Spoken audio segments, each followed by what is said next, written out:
Hello दोस्तों, चलिए आज हम बढ़ते हैं छत्तीसगढ़ की जनजातियों में पार्ट 6 में कोरवा जनजाति के बारे में। आज की जनजाति है कोरवा। कोरवा की बेसिकली दो मुख्य धाराएं हैं, दो मुख्य क्लासिफिकेशन है, वर्गीकरण है, पहाड़ी कोरवा और दिहाड़ी कोरवा। ठीक है, पहाड़ी और दिहाड़ी कोरवा। अब ये कैसे आया और क्यों बना, मैं हर वीडियो में आपको कुछ किंवदंतियां, कुछ कहानियां, कुछ लोक कथाएं जरूर अवश्य ही सुनाता हूं। ये आप देखे होंगे। चलिए तो नमस्कार, मैं भावेश गजपाल आपका स्वागत करता हूं अपने YouTube चैनल लक्ष्य विद भावेश गजपाल में। मैं जो भी कंटेंट बना रहा हूं सभी मानक पुस्तकों से बने हुए हैं, साथ साथ मेरे पढ़ाए गए एक्सपीरियंस से बने हुए हैं। जितने मैंने एग्जाम दिलाए हैं और जितने साल से मैं पढ़ा रहा हूं उसके बेस पे ही मैंने ये कंटेंट तैयार किया है। कुछ एक्सपीरियंस बेस्ड है और आधे से 90% कंटेंट इसके पूरे मानक पुस्तकों से हैं। तो चलिए आगे बढ़ते हैं वीडियो में। इसके पहले मैं 5 वीडियो बना चुका हूं। माड़िया, मुरिया, अबुझ माड़िया, बैगा और गोड़, ये 6वां वीडियो है जो कोरवा जनजाति के ऊपर है। इसके 2 भाग हैं। आगे बढ़ते हैं वीडियो में। वीडियो छोटा बनेगा, चैनल को लाइक कीजिए, सब्सक्राइब कीजिए। चलिए बढ़ते हैं, देखते हैं पहाड़ी कोरवा की ओर। तो पहाड़ी कोरवा के लिए किंवदंतियां ये थी कि राम सीता जब वनवास के लिए छत्तीसगढ़ में आए थे तब वो किसी खेत के किनारे रुके हुए थे। उस स्थान पर खेत में फसल को कौओं के द्वारा न ले जाया जाए करके काक भगोड़ा रहता है, पुतला रहता है, उस पुतले को लगाया गया था। तो उस पुतले को राम और सीता ने जीवन दे दिया। तो उन जीवन से ही कोरवा जाति उत्पन्न हुई, ऐसा माना जाता है पौराणिक कथाओं में। और किंवदंतियां यह भी है कि शंकर भगवान ने जब सृष्टि की रचना की तो रतनपुर के समीप काला और बाला नामक 2 पर्वत शिखर हुआ करते थे। काला पर्वत से की मिट्टी लेकर शंकर भगवान ने काइला को जन्म दिया, काइला नामक पुरुष बनाया, और बाला पर्वत से की मिट्टी लेकर पुरुष बनाया, उसका नाम घुमा हुआ। घुमा नाम का पुरुष बनाया। और जब काइला और साथ ही शंकर भगवान ने 2 स्त्रियों का भी निर्माण किया जिनके नाम सिद्धि और बुद्धि हुए। जब काइला का सिद्धि से विवाह होता है तो उनकी 3 संतानें हुई रतनपुर क्षेत्र में, जिनके क्रमशः नाम है कोल, कोरवा और कोडाकू। ये तीनों एक ही वंशज है ऐसा माना जाता है। कोल, कोरवा और कोडाकू तीनों एक ही संतानें हैं और तीनों एक ही क्षेत्र पर निवास करते हैं। ये किंवदंतियां प्रचलित हैं। अब हटकर आते हैं किंवदंतियों पर। वास्तव में क्या है कि दिहाड़ी और पहाड़ी जो कोरवा हैं वो कैसे हुए। जो ऐसे जनजाति जो कंदमूल इकट्ठा करते थे, वनों की कटाई करते थे और पहाड़ों पर जाकर दहिया नामक खेती करते थे। खेती पद्धति का नाम है दहिया। एक पर्वत से दूसरे पर्वत पर घुमंतु बनकर घूमते थे, तो उनको कहा गया पहाड़ी कोरवा, जो पहाड़ों में रहते थे। दिहाड़ी जो डी में बस गए स्थायी रूप से, डी का मतलब गांव होता है, डी का मतलब क्या होता है, गांव होता है। तो जो डी में स्थायी रूप से बस गए उनको दिहाड़ी कोरवा कहा गया। डी से ही डी बना है, डी का मतलब गांव होता है, इसलिए इनको क्या कहा गया, दिहाड़ी। और ये स्थायी खेती करने लगे। अब आगे बढ़ते हैं। इनकी जनसंख्या सन 2005-6 के अकॉर्डिंग 34,122 है, जबकि वर्तमान में लगभग इनकी जनसंख्या 40,000 के आसपास है। सभी मानक पुस्तकों से लिए गए आंकड़े हैं, आप मेंस में भी इसको लिख सकते हैं। यह केंद्र सरकार द्वारा प्राप्त 5 विशेष पिछड़ी जनजातियों में शामिल है।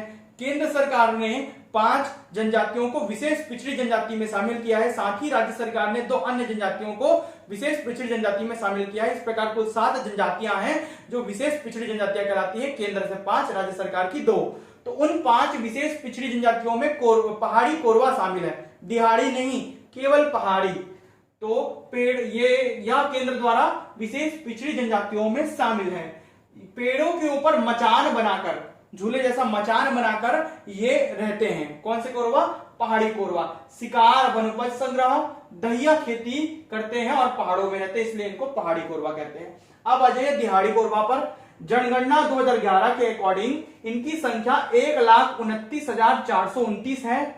जिनमें पुरुष 64,866 और महिलाएं 64,563 है। साक्षरता 2011 के अकॉर्डिंग 38.7% है। पुरुषों की साक्षरता 46.2 और महिलाओं की साक्षरता 31.1% है, जबकि पहाड़ी कोरवा की साक्षरता सन 2005-6 के अकॉर्डिंग 22.02% है। पीछे हैं, अभी इनकी साक्षरता दर बढ़ गई होगी। ये 5-6 का आंकड़ा दिखाता है, ये 2011 का आंकड़ा दिखाता है। स्थायी कृषि करते रहे तथा मैदानी इलाकों में रहते हैं। डी का मतलब गांव होता है। गांव में रहने के कारण इनको डिहारी कहा गया। डी से ही बना है डिहारी, डी में रहने वाले, इसलिए इनका नाम क्या पड़ गया, डिहारी कोरवा। किंवदंतियों से हटकर वास्तविकता की बात कर रहे हैं हम लोग। चलिए आगे बढ़ते हैं। अब जो ये लाइन खींचा हूं ये दोनों के लिए अलग अलग था। अब जो कंटेंट लिखे हुए इस लाइन के जितने भी नीचे लिखे हुए वो दोनों में कॉमन है, चाहे पहाड़ी का हो, चाहे बिहारी का हो, चाहे खाली कोरवा का हो, ये दोनों के लिए कॉमन है। सभी जो बाकी कंटेंट लिखे गए हैं वो दोनों में कॉमन है। आगे बढ़ते हैं। पुरुष तथा बच्चे पक्षियों का शिकार करते हैं, अर्थात आखेट करते हैं और तीर धनुष से करते हैं। कैसे करते हैं? तीर धनुष से इस जनजाति के पुरुष और बच्चे आखेट शिकार करते हैं। जाति पंचायत, जाति में जो इनका पंचायत होता है उनका मुखिया को लोटादार कहा जाता है। कोरवाओं के दोनों मिलाकर ना, कोरवाओं के जाति पंचायत के मुखिया को लोटादार कहा जाता है, जबकि इनके पंचायत को मयारी कहा जाता है। पंचायत को मयारी और मुखिया को लोटादार कहा जाता है।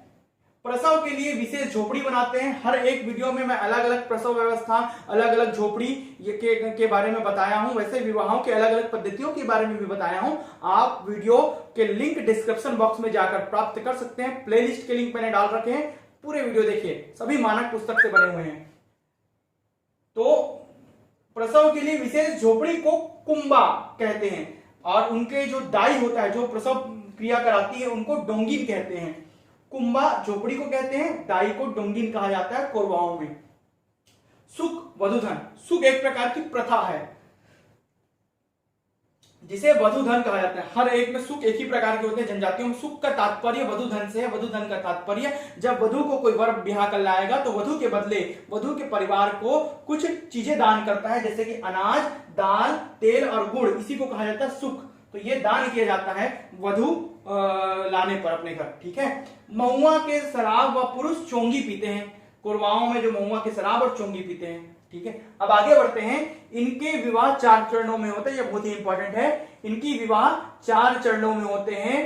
पहला होता है मंगनी, फिर होता है सूत बंधौनी, फिर होता है विवाह और चौथा होता है गौना। जो गौना है ना वो विवाह के 2-3 दिन बाद होता है। मंगनी, सूत बंधौनी, विवाह और गौना, ये 4 प्रथाएं हैं विवाह के संपन्न करने की। गौना जो है विवाह के 2-3 दिन बाद की प्रक्रिया है। इनके विवाह के नाम क्या क्या है? गुरावट विवाह अर्थात विनिमय विवाह, लमसेना जिसको सेवा विवाह कहते हैं, पैठू विवाह या पैठुल विवाह जिसे घुसपैठ विवाह कहते हैं, उड़रिया जिसे सहपलायन कहते हैं। आप एक बात नोटिस किए होंगे कि हर जनजाति में जो सहपलायन विवाह है ना उसके अलग अलग नाम है। कोरवाओं में सहपलायन को उड़रिया कहते हैं। क्या करते हैं? उड़रिया कहते हैं। तथा देवर भाभी विवाह इस जनजाति में प्रचलित है। कोरवाओं में देवर भाभी के बीच में विवाह होता है। आगे बढ़ते हैं। इनकी देवी देवताओं पर ठाकुर देव, खुड़िया रानी, शीतला माता, दूल्हा देव इनके प्रमुख देव हैं। ठाकुर देव जैसे बीमारी से बचने के लिए, और ये खुड़िया रानी वाला जो क्वेश्चन था वो आ चुका है। तो कोरवा जनजाति कौन सी देवी को मानते हैं? खुड़िया रानी देवी को मानते हैं, याद रखिएगा। आगे बढ़ते हैं। लोकगीतों में तो लोकगीत क्या है? कर्मा, बिहाव गीत व फाग गीत गाते हैं। फाल्गुन के महीने में कौन कौन सा? कर्मा, बिहाव गीत और फाग गीत गाते हैं। किनके द्वारा? कोरवाओं के द्वारा गाया जाता है। नृत्य क्या करते हैं? कर्मा नाच, परघनी नाच, परघनी याद रखिएगा, रहस नाच और बिहाव नाचा, ये सभी इनके द्वारा किया जाता है। विशेष रूप से जो क्वेश्चन आया था वो ये है, विवाह पर दमनज भय उत्पादक नृत्य करते हैं। ऐसी कौन सी जनजाति है जो विवाह के अवसर पर भय उत्पादक नृत्य करती है जिसका नाम दमनज है? क्या है? दमनज। तो उसका आंसर आएगा कोरवा जनजाति। ये दोनों के लिए कॉमन है, चाहे पहाड़ी बोले चाहे दिहाड़ी बोले, कोरवा लिख कर देगा। ठीक है। ये पर्टिकुलर अलग अलग है और ये दोनों के लिए कॉमन है। बोली क्या है? कोरवा बोली बोलते हैं। बेसिकली छत्तीसगढ़ी भाषा की उप बोली जो सदरी सरगुजिया बोली है उसी के आसपास की ये बोली है कोरवा बोली।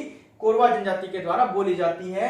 दशहरा, नवाखानी, होली और दिवाली आदि पर्व मनाते हैं तथा कृषि पद्धति, इनमें एक कृषि पद्धति जिसे देवारी कहते हैं, देवारी कृषि पद्धति भी कोरवाओं में प्रचलित है। इसके अलावा इनके मृतक संस्कार में नवाधानी होता है और साथ ही जो क्रियाक्रम के समय कुमारी भात खिलाते हैं। ठीक है, कुमारी भात की प्रथा चलती है कोरवाओं में। नवाधानी, कुमारी भात और कृषि पद्धति, देवारी, ये सभी कोरवाओं से रिलेटेड है। ये सभी आए हुए क्वेश्चन है जो मैंने नोट करके रखे हुए हैं।